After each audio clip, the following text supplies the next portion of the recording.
ओम नमो भगवते वासुदेवाय। ज्येष्ठ मास कथा 25वां अध्याय। आज के अध्याय में हम सुनते हैं 24वें अध्याय से आगे की कथा, सत्यवान सावित्री कथा वर्णन।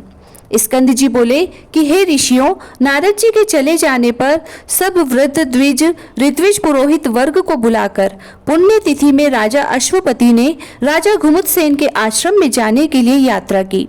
हे नृप, राजा अश्वपति ने राजा घुमुत्सेन के आश्रम मैदान्य में जाकर शाल वृक्ष के सहारे बैठे हुए महात्मा घुमुत्सेन को देखा।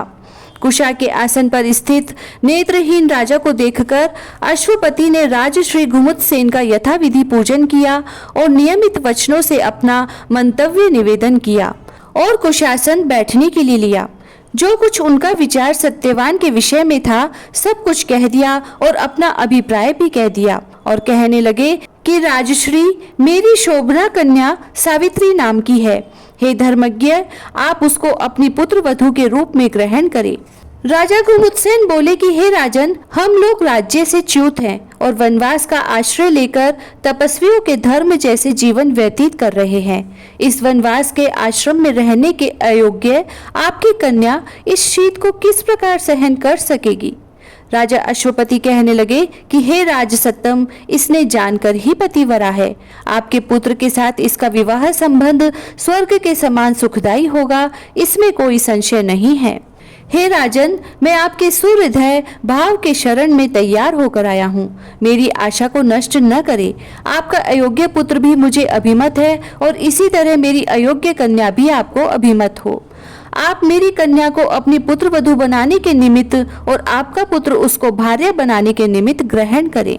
तब राजा घुमुत्सेन बोले कि हे राजन, मेरा विचार पहले ही आपके साथ संबंध करने का था, परंतु इस समय मैं राज्यहीन हूँ, इसीलिए मैंने अपना निश्चय आपसे कहा। इसके पश्चात दोनों राजाओं ने आश्रमवासी सभी द्विजों को एकत्रित करके विधि पूर्वक विवाह संस्कार कर दिया। राजा अश्वपति वर के योग्य कन्या का सामग्री सहित दान करके परम हर्ष के साथ अपने घर वापस आए। इधर सत्यवान सर्वगुण संपन्ना उस भार्या को पाकर अति प्रसन्न हुआ तथा सावित्री भी इच्छित भर्ता को प्राप्त कर अत्यंत प्रसन्न हुई और पिता के चले जाने पर संपूर्ण आभूषणों को उतारकर वल्कल के भूषण और काशाय वस्त्रों को धारण कर लिया। सावित्री ने अपने सेवा गुण, नम्रता, शील और समस्त गृह कार्यों में सेवा करके सबको प्रसन्न किया।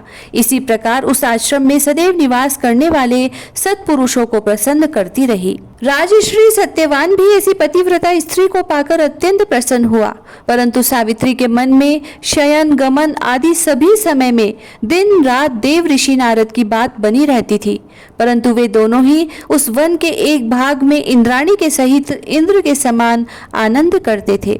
इस प्रकार कुछ समय बीत गया। इति श्री ज्येष्ठ महात्म्य सत्यवान सावित्री कथा वर्णन 25वां अध्याय समाप्त हुआ। इससे आगे की कथा हम जानेंगे 26वें अध्याय में। जय श्री राधे।